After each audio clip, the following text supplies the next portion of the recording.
I flipping love that music. John has changed the music accompanying the podcast, and I'm off screen just bebopping to it. I just absolutely love it.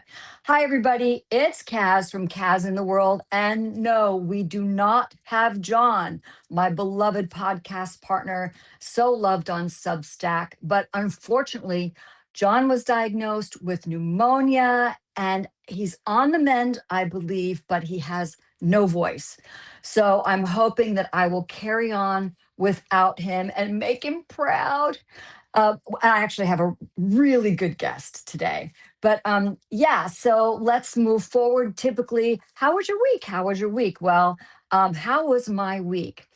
I told you last week that I lost one of the dearest people to me in my life. And it's been 17 days. There's a lot of stuff that's been happening, so many texts, so many emails. And it's really helped talking with the family, with friends. I've reconnected with some people who, because of life, we kind of went our separate ways. I've met some amazing people. And I think we're, as a community, surrounding my brother, Lenny Lenwood Sloan, that us doing this stream of emails and texts has really helped us all. And I think it's something that Lenny would have been so excited about. So happy that he could be a catalyst to bring so many people together. So that was my week. And luckily today, the person I'm going to bring on in just a few minutes, I've known for about 6 or 7 years. We met through a Positive Aging Women's magazine. She was writing for it, and I was writing for it. And I also recorded meditations for it because it was a digital magazine. It was so cool, ahead of its time. And then we also were a part of this Positive Aging Women's Alliance. And after that, we've been just carrying on and been in touch, and she's the greatest touch tone, and you will find out the reason when I bring her on. And let me talk a little bit about her. And I've got copious notes because she's a phenom. uh Kristen Coffield is her name, is redefining what it means to thrive in life's third act. As the visionary behind the culinary cure and active grandparenting, she's empowering a new generation of grandparents and active agers to seize the limitless potential of their most vibrant years. She also is an expert on hydration and how these we active agers, can keep our mind, body, and spirit in top condition. She's an advocate for owning your longevity and your wellness. Kristen teaches how small, strategic daily habits, starting with hydration, hold the key to a longer, stronger, and more energized life. The author of How Healthy People Eat, an eater's guide to healthy habits, and the creator of the 21-day active grandparenting wellness reset. Kristen shares her expertise across top media platforms, including ABC's 7 Good Morning Washington and Fox 5's Good Day DC. She lives in that area, obviously. And she's been on many other programs, podcasts, interviews. She's a true pro. Through her work, she inspires others to cultivate vitality, resilience, and joy, proving that the best years aren't behind us, they're right now. I've been so lucky. Kristen has kind of been on my speed dial on occasion because I've gone through a few things, and she is so generous to me. Just a couple of days ago, I needed some info on protein, and she was right there giving me her ideas and her input. So, yeah, I'd like to welcome someone I call my friend, luckily, Kristen Coffield. Hi, Kaz. Wow. I know I wrote that, but it sounded really good the way you read it.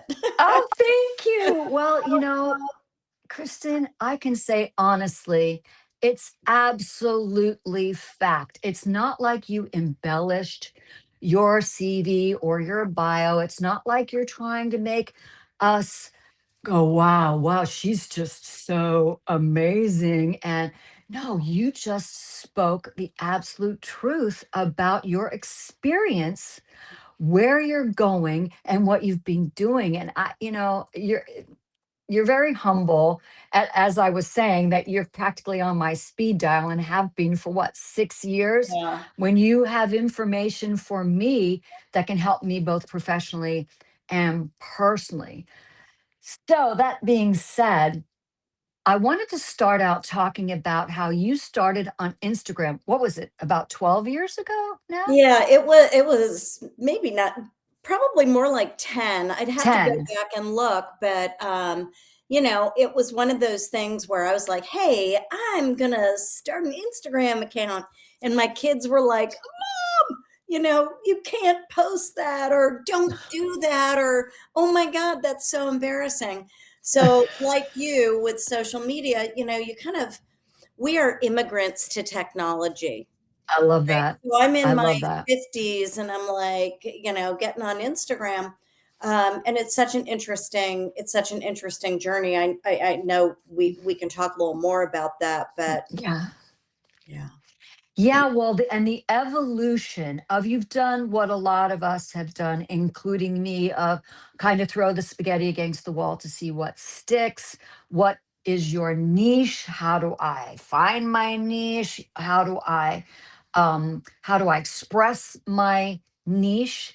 And I mean, you are definitely niched, but it's got these four prongs, Yeah. which I think is amazing that you've been able to discover that. And from what I saw, and Kristen has over 230,000 followers. And I know she didn't start up off with Yeah. that, but she's earned every single one because this woman works her butt off. She is constantly working. Her editing is impeccable. The subject matter is really, really relevant to so many people. And if you're not of grandparenting age or you're not a grandparent, it doesn't matter. She has so much important information that will help you move forward in life. So you became a grandparent, and I think that may have kicked all of this off, including what you were doing prior with the hydration and the culinary cure. Would you please talk about that? So the genesis of all of this is really interesting because it starts in culinary. My background is culinary. I am a chef. I had a catering company for a number of years, and when my mom's cancer came back, I Mm, really turned to food as medicine. So I was in the food as medicine space before anybody really knew what it was. I was a little ahead of my time. And I would talk about, well, the most important supplement that you're taking is what you're eating. Food is 80% of the wellness equation. So that was where I started. I started as a chef. I moved into food as medicine to try to help my mom heal on mhm, her cancer journey. mhm. And I was in that space for a long time. Well, anyone who's on any social media platform knows that wellness is a crowded space. And I had this culinary wellness angle where even on my website now at the Culinary Cure, there's over 200 recipes that people can access. And Love them. that is my Love them. passion, and they're healthy, Yeah. and even though I'm a chef, and I wanna really get some clarity here, just because I am a great cook doesn't mean I wanna spend more time in the kitchen, and that's kind of where I am at 67 in my life. I'm eating a little more. I want my food to be delicious, but I don't wanna have to spend hours preparing it, and I know Mhm. everybody else is right there with me. Yeah. So I want to get the job done, but I also want to really enjoy it. So I'm in this culinary wellness space and I'm plodding along and I get myself up to about 25,000 followers and I'm pretty dang thrilled with that. That was Ah, hard earned. It took me, 8 years. And then when I became a grandparent for the second time, I posted a video of me holding my grandchild and doing the thing where you sit down and then you stand up without using your hands. Now, to be clear, I was holding there's a picture of me holding my grandchild, but I'm actually holding a baby doll in the yeah, video. No yeah. children were harmed during the making of this reel. The practice of this video. Right, just in case. So, I do that and I hashtag active grandparenting because I realized that's kind of what I'm doing. My husband and I are very fit. I've been in the wellness space for a long time. I am known as the queen of morning lemon water. I have thousands of people who reach out to me randomly and say, every morning when I drink my lemon water, I think of you Ah, because I love it. I've been pounding that drum before anybody else. Like I was like, Yes. "Hey, you could do all this other stuff, but if you don't do this thing, it's not going to stick. It's not going to last. It's not going to change your life. You got to get hydrated first." So anyway, I post this video of me getting up and down off the floor with this baby and it goes viral. It gets, I think it's got 1.2 or 1.4 million views right now. I have a couple of active grandparenting videos that have like 4 and 5 million views. And I realized that here was here was an aspect of wellness that nobody was talking about. And when you become a grandparent, or you don't have to be a grandparent, just because I'm saying grandparent, this applies to active agers. So active grandparenting is just a different branch of active aging. And what happens is when you become a grandparent, it tests you on every level. You're going to be getting up and down off the floor 50 times a day. Your sleep wake hours, if you're, spending the night. We spend the night with our grandchildren. We come and babysit for a week at a time. You have to be able to do everything that a 30 or 35-year-old parent does. But you're 30 plus years older. Mhm. And you haven't been doing a lot of this stuff in 30 plus years. So even though you might be in good shape, the Mhm. functional movements that you need for active grandparenting are a little bit different. It's a lot of lifting. I'm sorry. If, Hello, let me just tell you, I know you're not that. Well, are you there yet? Do you have a grandchild yet? No, no, no. Every grandparent hates the car seat. The car seat is like a special hell for grandparents. It was a Getting special in hell is when I had a little child Yes! too. I have parents who are like, I struggle to do this thing." So getting them in and out, getting the buckles done, if you have little arthritis in your hands, it's even harder. And so you realize, "Oh my god, this is a job I need to train for." And Exactly. Ex therefore, active grandparenting. And nothing motivates you like grandchildren. That's so much energy. I mean, I watch your videos and I get tired. And you you are obviously walking the talk. Yeah. You aren't just telling people what to do. I mean, there are grandparents. I mean, my parents were really young parents, and my grandparents, when I was a child, were in their 40s. And I know people I went to high school with, they became grandparents in their 40s. And so it's not just 60s, 70s, 80s, it's 40s, and 50s too. But you have to be and I know you are in incredible shape, and I know you are eating what you say you eat. I know you're moving your body the way you say you're moving it. You're the real deal. It's not And vodka. there it is. It's not vodka. It's water. Yeah, okay.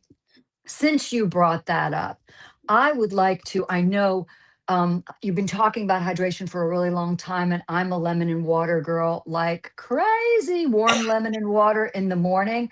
You just can't live without it. So let's go back and give our viewers some information about hydration, because I guarantee so many of us are walking around. If we're not dehydrated, we are really close, and our body cannot function because what? We're 75 to 80% water.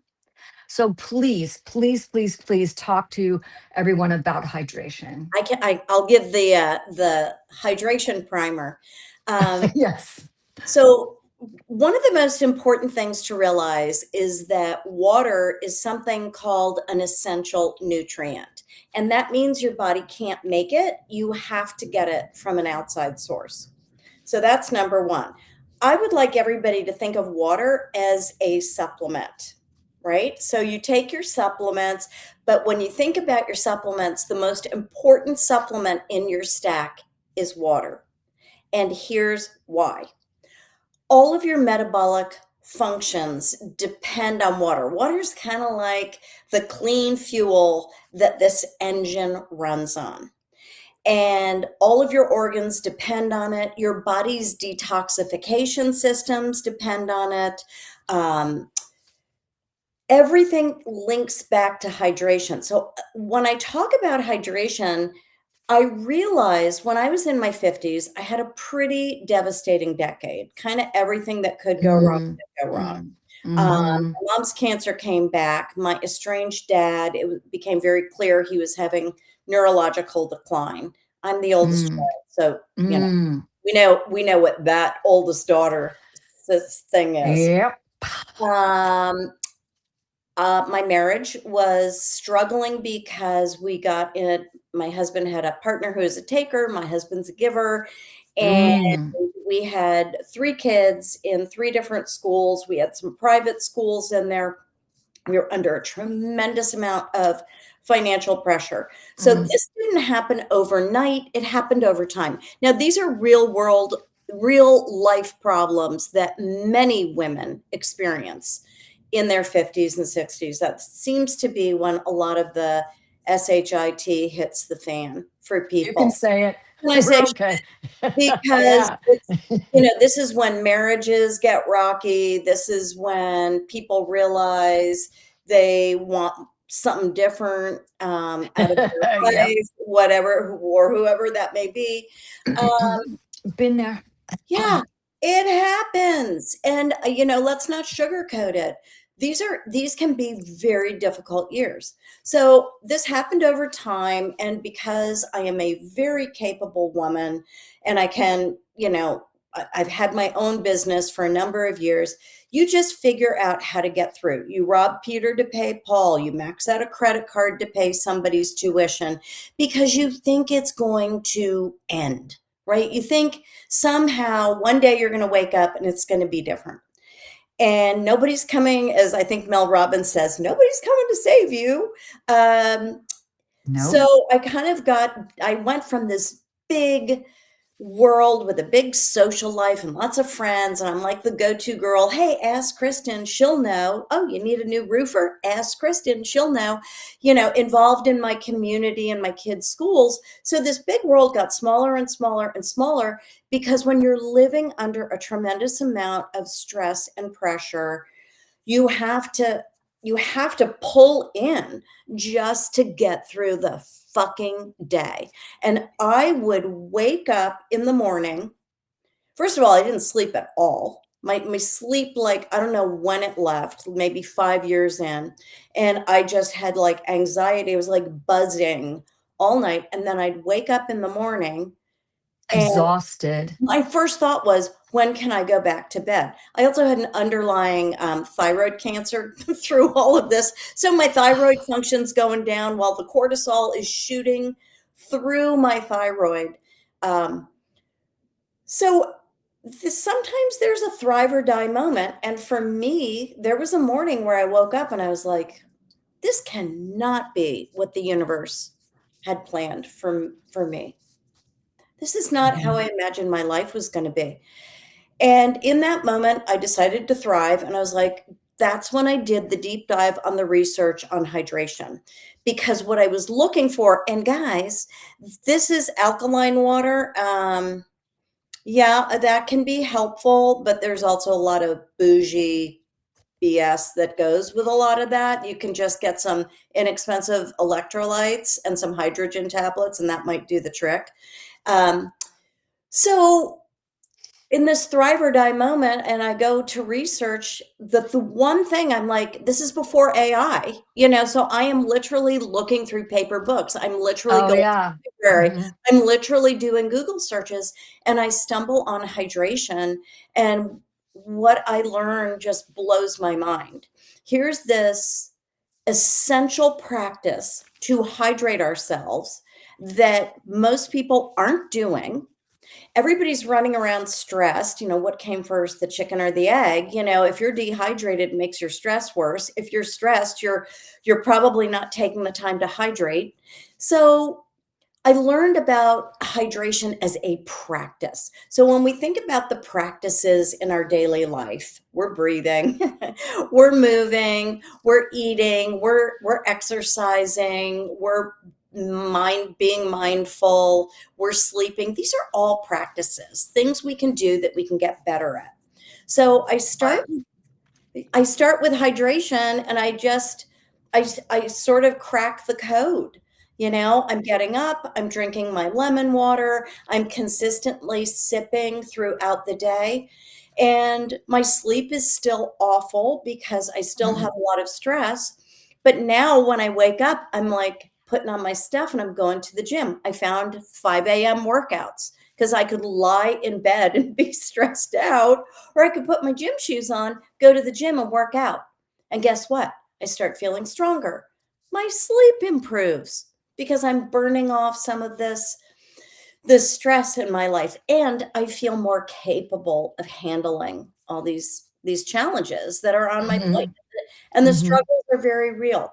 So hydration is overlooked, it is underutilized, it is connected to everything in your body, from your hormones. And if you're a grandparent or a woman, over 55, if you're not well hydrated, you're not going to have a whole lot of synovial fluid. That's how your joints move. Your Mhm. muscles are going to look like beef jerky instead of beef tenderloin, and they won't have the pliability. So Yep. getting up and down off the floor 50 times a day is literally, the Bhutan death march. Not going to happen. And you feel it. You're sore after. And that's linked to not being properly hydrated. Guess what? Your gut brain axis, up the vagus nerve. Guess what? Your brain sends a couple of hundred messages to your gut a day. Your gut sends thousands of messages to your brain. So we got to have that good fluid in our spine, in our joints, in our muscles. And when you get properly hydrated, it is easier to improve your sleep, your energy, your mood, and make better food choices. So you're doing this one basic essential step that everybody's skipping. Everybody's looking for the supplement or the this or the that. And if you don't have that hydration in place, nothing else is going to help you or last or work. And the thing is that we don't think that drinking enough, getting enough hydration, drinking enough water also adds to premature aging of the skin hanging on you. Your skin can't be supple unless it's hydrated. Yeah.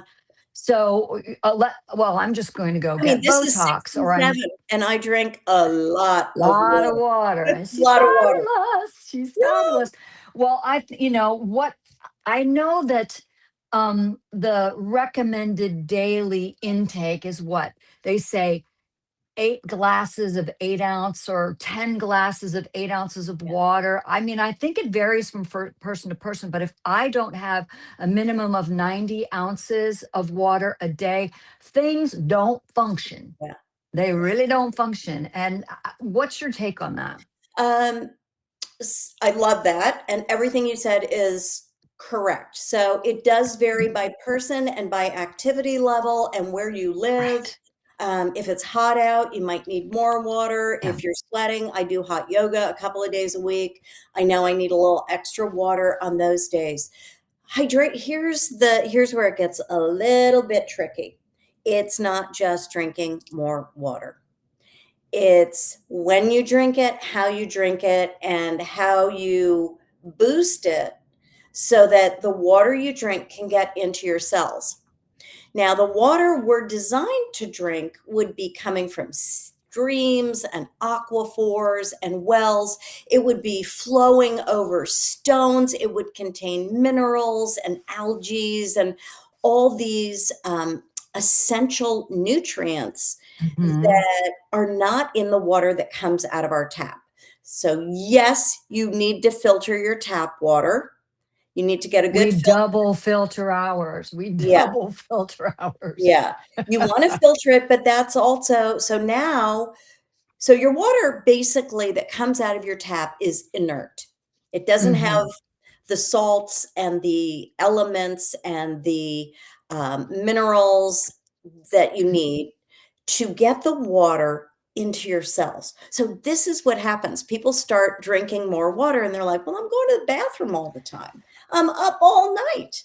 Well, you've got to train your body. Your poor body has for years had to adapt to being underhydrated.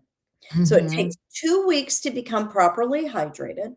You can go to my website, The Culinary Cure. There's a free hydration quiz, and I have a 14-day hydration program. It's like $14 or $19 or something. It's minimal, but what I found was I was on a mission to help a million women hydrate better. And I'm giving away my free 14-day hydration training. And what I found was people weren't doing it because they didn't value it. So you have to have a little bit of skin in the game. You Yep. know, you've got to make that commitment, spend the $20 Yep. Oopsie. about your hydration. So that's it takes 2 weeks to become properly hydrated. So you want to start where you are And with that's half not, sorry. I'm with sorry. half Can your to body finish your thought. weight in ounces of water. So if you weigh 140, you're going to start with 70 ounces a day. Hmm. Oh, we've got a little lag here. It could be You me. are going to you do want to start your day with water, not coffee. And you do want to boost your water with electrolytes. And the electrolytes are the missing magic. Yes, it is. Well, because that's not contained in our water that comes out of the tap. I started in November of 2021. I was in the desert in California. I had to go there unexpectedly because my mom took ill. And my sister said, It's different here than in Florida, so you've really got to drink." So that is what got me in the habit. I have water, about 20 ounces of water on the side of my bed. When I wake up in the morning, I drink that glass of water. I have not skipped one single day since November of 2021. And I it's a habit that I just feel better doing it. And you can talk about that because people need their coffee, they want their tea, they want their orange juice, but we have to concentrate on the fact that caffeine is a diuretic, so it's pulling the water out. Yeah, you're urinating a lot if you're drinking coffee and caffeinated tea. So what do you feel about your drinking fluid, but you have to replenish Yeah. for drinking those particular types of fluid? Yeah. I do want to point out that one of the things I love about your wake up and drink the water habit is when we're asleep, all of our major organs, including our brain, undergo a metabolic detox. And the metabolic waste, it's kind of like the changing of the oil Hmm. in your organs. And then that dirty oil, the metabolic waste, ends up in your lymphatic system. And the lymphatic system is located between your muscle and your skin. And it's, yeah, it's like everywhere from, it's From all here over your down. body. Yep. And the lymphatic system is the trash can of the body, and it can't take that metabolic waste out by itself. It needs help. And how we help it is with hydration and movement. So, those are Mm. the two ways we support our lymphatic system. So, starting the day with water, you can still have your coffee, but water boosted with unflavored, very plain electrolytes and a squirt of lemon is your best way to rehydrate after the fast that occurs during sleep. And actually, I have a coffee tip because for people who love coffee, if you can wait 90 minutes after you wake up, so if you can create a morning routine where you're not just putting in that coffee, jacking your hormone, your cortisol, and Yep. triggering a hormonal situation for your day where you're just like, whoa, um, you're going to enjoy your coffee more 90 minutes after you wake up. But one of the big benefits is for many people, they have that cup of coffee when they first wake up and then they need another cup. Save your coffee for when it can really help you because Hmm. caffeine is something known as a nootropic. It stimulates your brain in a beneficial way. Well, we like that. That's a good thing. Very. You do not need a cup of coffee to brush your teeth and go to the bathroom and take a shower and eat your breakfast. You need your coffee for the kind of work that requires a little bit of brain function and focus. Those things we just talked about are habits. You're going to be able to do those with or without your coffee. Or your caffeine. So save your Right. caffeine for 90 minutes after you wake up, then it's going to help you with the tasks, whether it's work or whatever it is you're doing, Getting whether the it's kids off to school and all right, that. where Yeah. you Yeah. need to have a little more focus.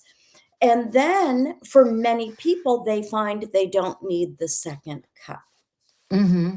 And I'm sure there may be people out there watching this or who will watch this or saying, I cannot get started at all unless I have my coffee first. And my challenge is have your water first with your lemon in it and electrolytes, and then see how you're doing. And I know it will be a challenge because we're used to not hydrating enough. And we want that boost of that caffeine boost. And caffeine, it is being proven, especially in coffee. I know there's quite a few people who don't drink coffee, but there are bazillions of people who do.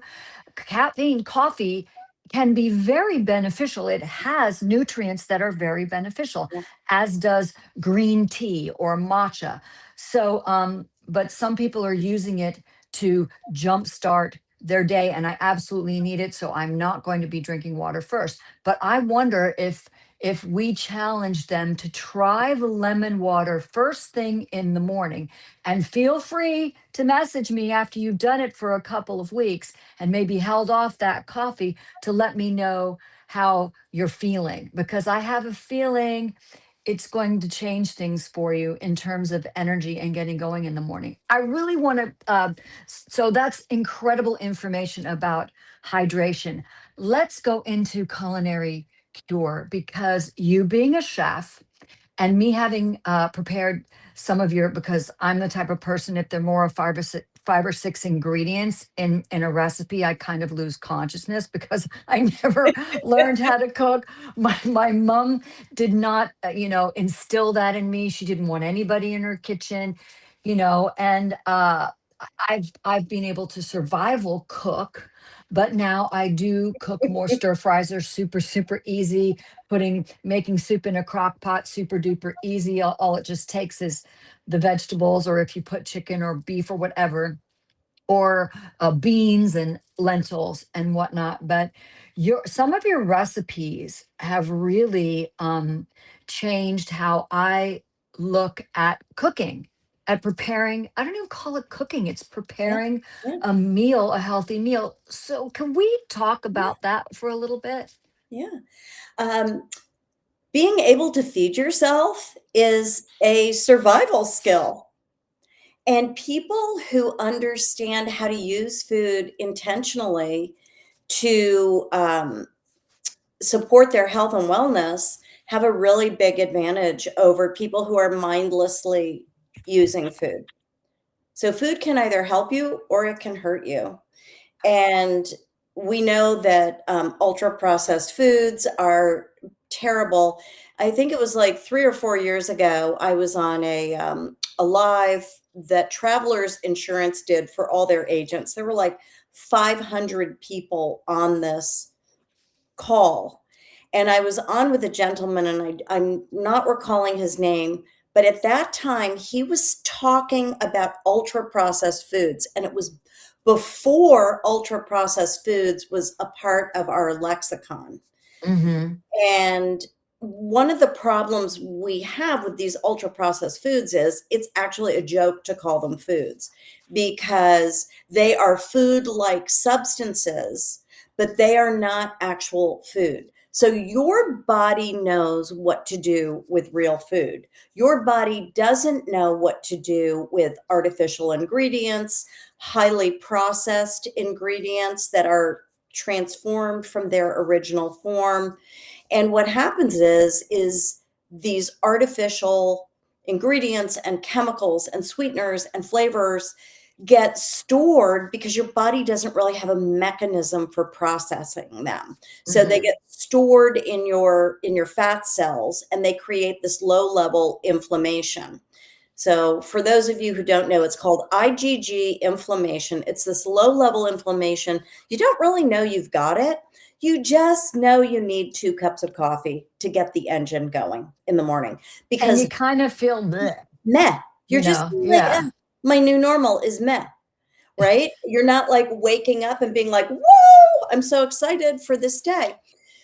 So our food's changed more in like this past 60 or 70 years than it has in all of human existence. I believe that totally. So the way we farm, the way we process, plastics, emulsifiers, all these things, the way we raise animals, all of these things have changed. And it's changed the end product that's coming to us as consumers. So now meat is cheap.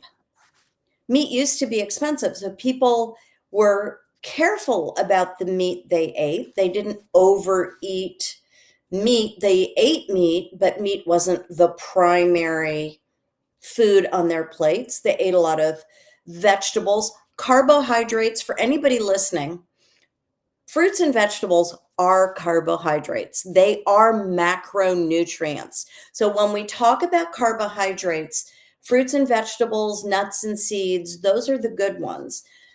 When we talk about refined carbohydrates, that's where we're talking about bread and pasta and goodies that are prepackaged and things like that.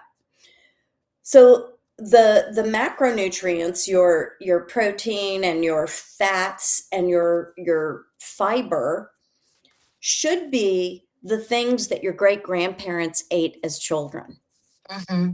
right? Hmm. Yep, I remember So that too. What they fed us at family meals. just plain food. Hmm. It was simple, clean food. So anybody watching this or listening, I want to remind you that when you go to the grocery store, what you're buying, what you're paying for are nutrients. Nutrients are what you're paying for. And if you want to get more nutrients for your consumer dollars, you eat seasonally, you try to buy locally as best you can, Yeah. you buy organic, you try to support these local farmers. Let me tell you, these small local farmers, nobody's getting rich bringing those vegetables to the farmer's market on Saturday and then No. schlepping back what they didn't sell. Let's support these people so we have more choice. But when we do that, instead of self-selecting our nutrients, and I'm gonna go into a little bit more some of the food assembly versus cooking, but Right. And we one also need to address some people say, I just can't afford Mhm. to eat organic. I can't afford because meat, I mean, I've even watched if you eat chicken or I don't eat beef. I do eat bison on occasionally or seafood or whatever. It has, it got cheaper because of lower quality protein, and then it's gotten more expensive. But that's, I think, a big reason why people are going to McDonald's and Taco Bell and burger. Sorry, don't mean to call you all out, but going to these fast food restaurants for their $5 menu complete meal because I'm full and it didn't break my budget. It means I can make a meal for my family tonight for dinner, whatever that might be, rice and beans.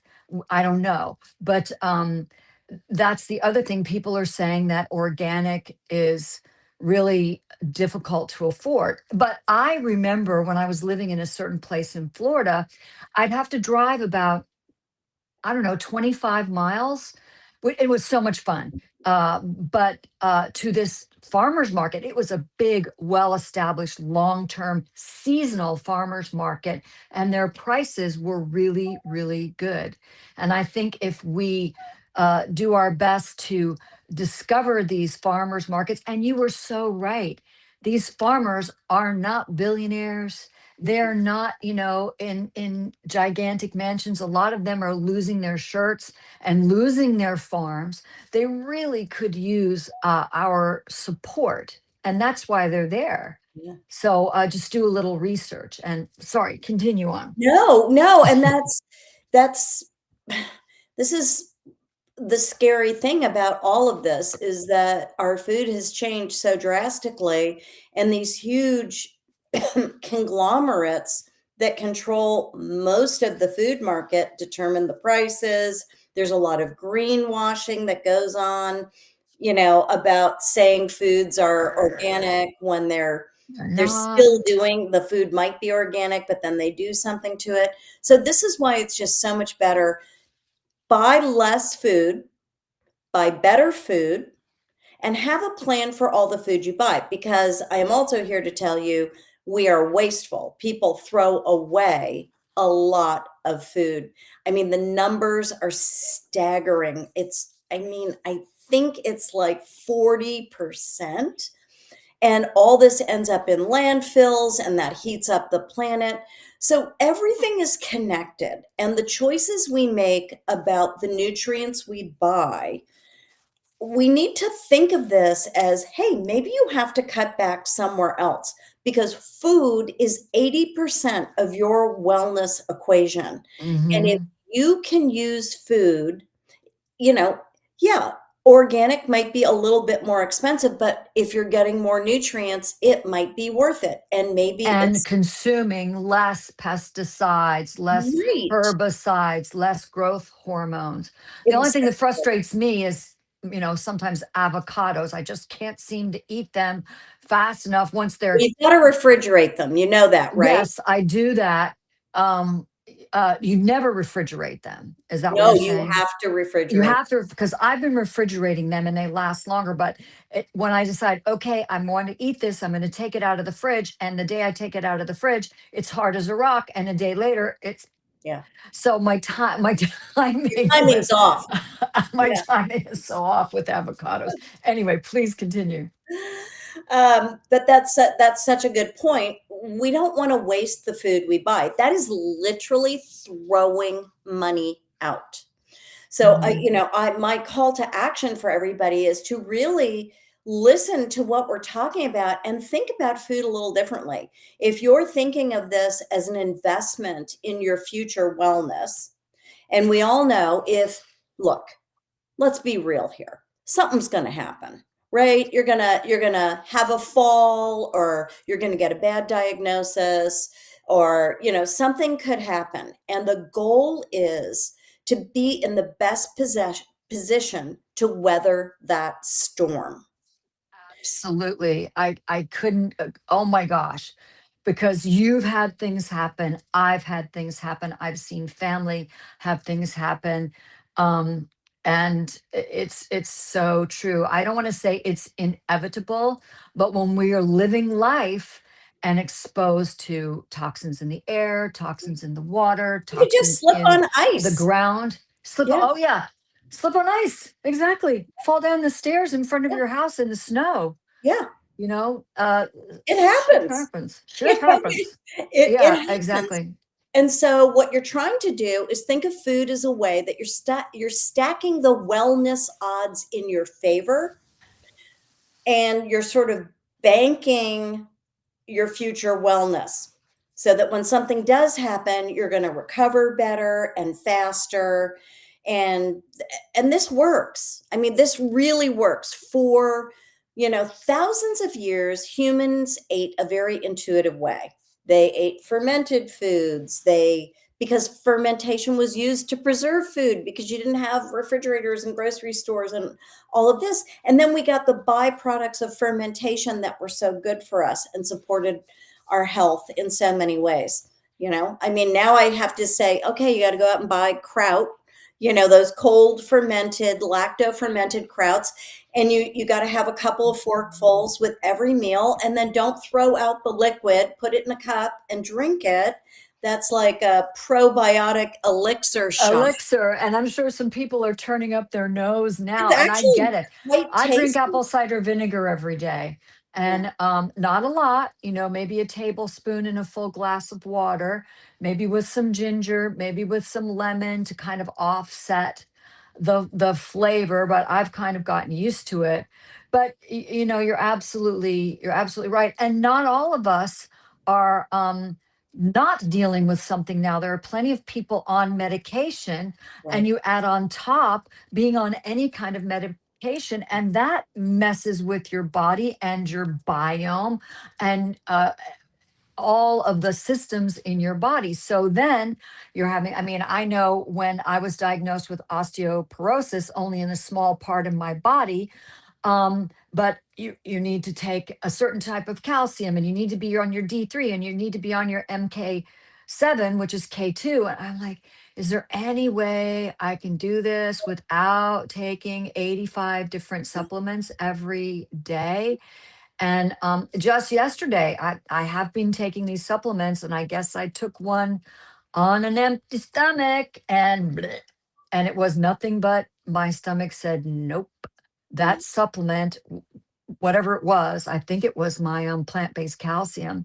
Mhm. Uh, you had to make sure you have more food in your Right. stomach than you actually thought you had. Yeah. So we're navigating all of that too. Um, and I talk about wasting food with my husband, and if I ever throw another avocado away, I swear I'm not going to buy another one. But if we can be as conscious as possible about what we're putting in our bodies, and you know what? Everybody's got their Achilles heel. Everybody's got that one or two things that they absolutely cannot live without. It's preventing ourselves from binging, and we just are coming off of the holiday season. Yeah. So, and the fruitcake will kill you, but there's other stuff, that isn't in the holiday recipe uh, cookbook. Not all of that is really good for us, and there's some ways to prepare some of those traditional handed down through the family dishes Yeah. that can be modified. So getting back to, what are your favorite quick recipes that you think pretty much anyone can gather the ingredients from the store, and it's nutritious, it's delicious, and it is it's just easy to prepare? Yeah. Yeah. Minimal prep. I am right Correct. now running my 21-day wellness reset with a group of 50 people, and there's no alcohol, there's no caffeine, there's no added sugar, there's no artificial ingredients, there's no refined carbs, there's no corn, there's no soy, and there's no conventional dairy. So there's like 8 things that you can't have. And of course, as soon as you tell somebody you can't have that thing, They're like, I want that thing. I mean, literally, I had to go into my freezer and look around because I knew there was a frozen cookie in there. And I had to put it down the garbage disposal because I thought if I put this in the trash can, I might look for it later. Oh, You know, yeah. I like mean, who hasn't done have that before? I cannot have the enemy in the house. I am human too.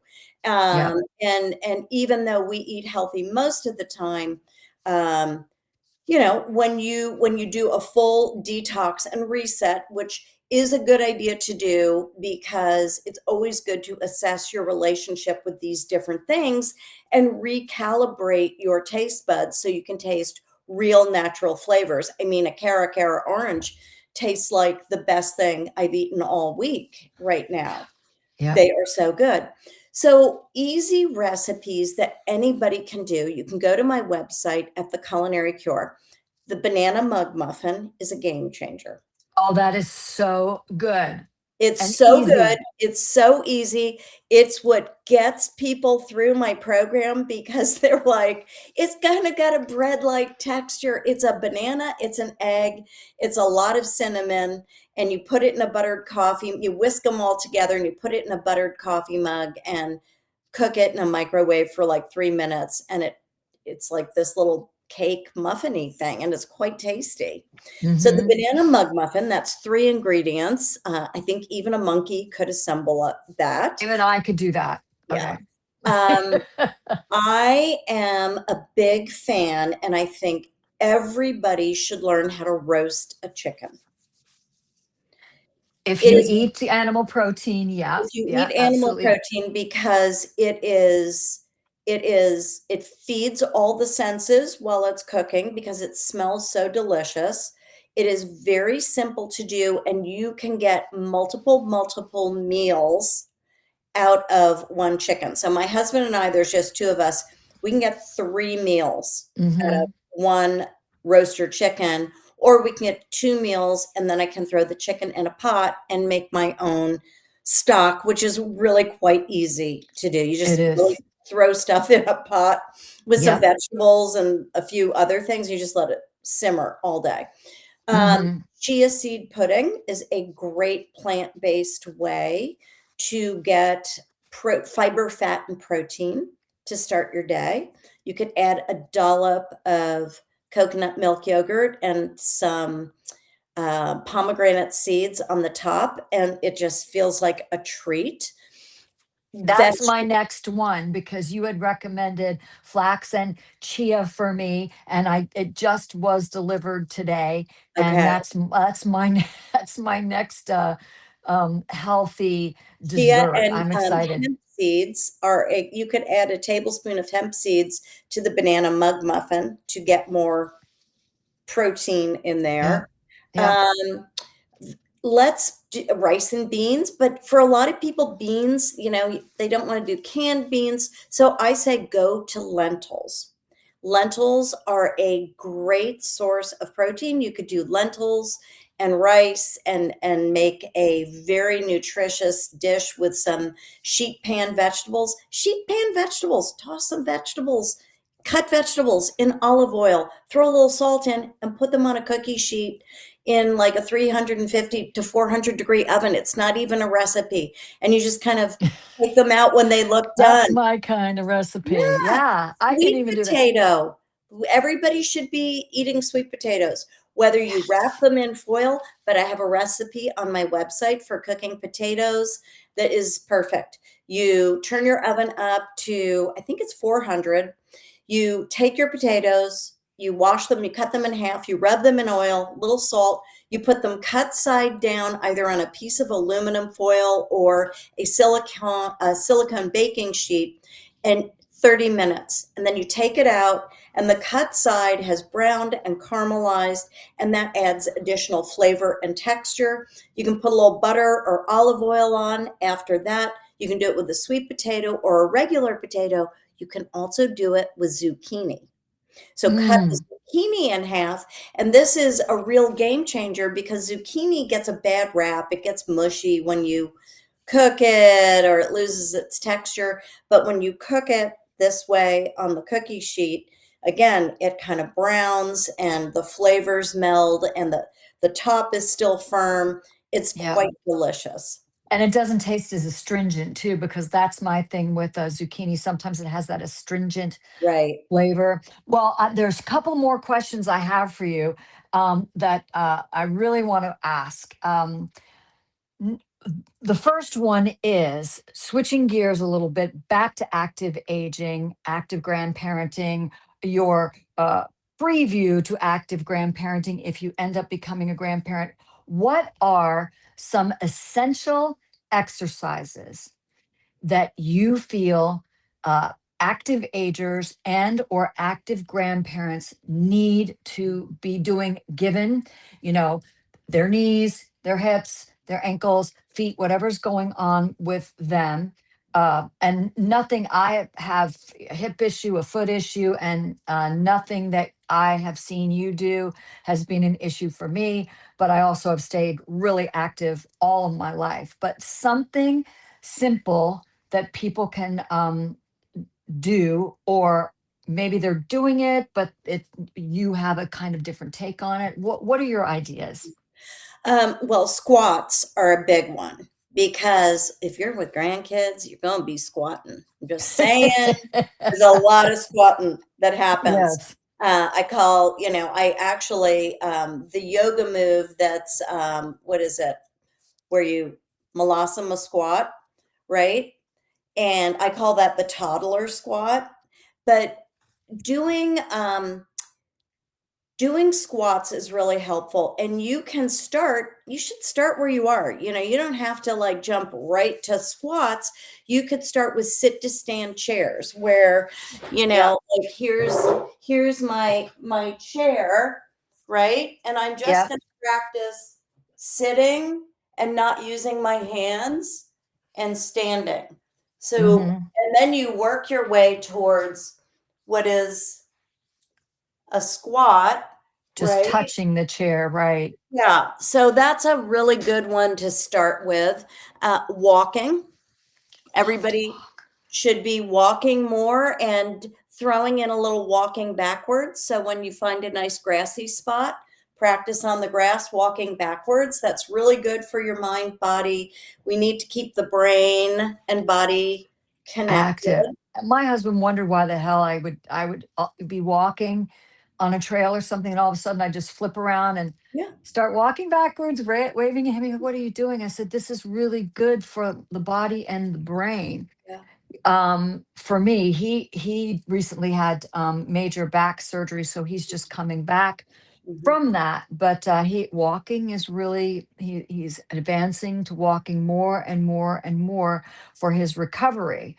And yeah, I love to walk. I absolutely love to walk. So that's really two very good tips. And the thing is that, people say, well, my knees, my hips, my ankles, my feet, whatever. You don't have to go parallel to Right. the ground. You can just do a mini squat. You can do it with your feet a little closer together, a little farther apart, kind of a little bit of a sumo. You can modify all of this And and you can start see this, you can go to my Instagram at Kristen Coffield and see these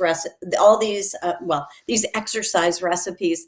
Another one right would be planks. I think planks are really good because you could start on a table or your kitchen on the wall. on the Yeah, wall, and you can work your way up to a full plank on the floor.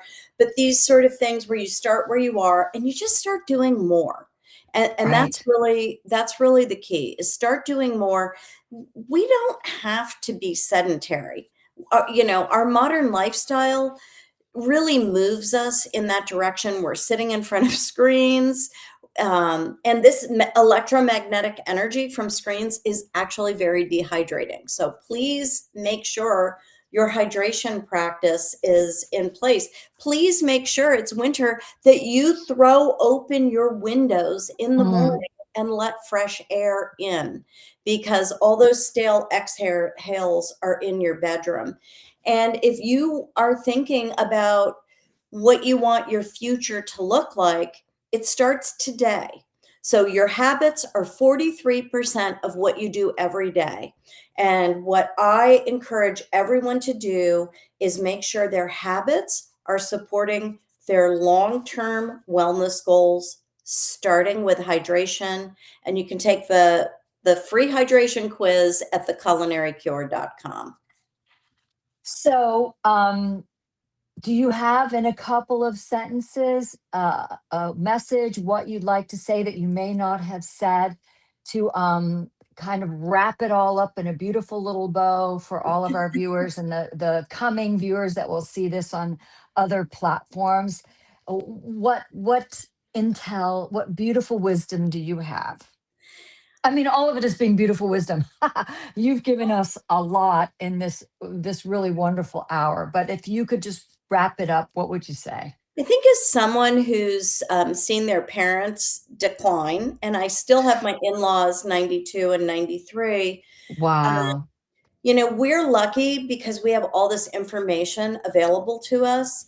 But if we want to stay strong and independent and in control of our health, and if we want to be included in the lives of our children and grandchildren, it's really on us to take ownership of our health and wellness. Nobody can do this for you. Nobody can hold you accountable. You have to make it important to you, because if you lose your health, you're going to spend all your time and money trying to get it back. Mm. So getting in better shape, changing the way you eat, practicing hydration and better sleep, and working on, managing your stress, because stress and inflammation are like wicked stepsisters. Hand in glove. Yep.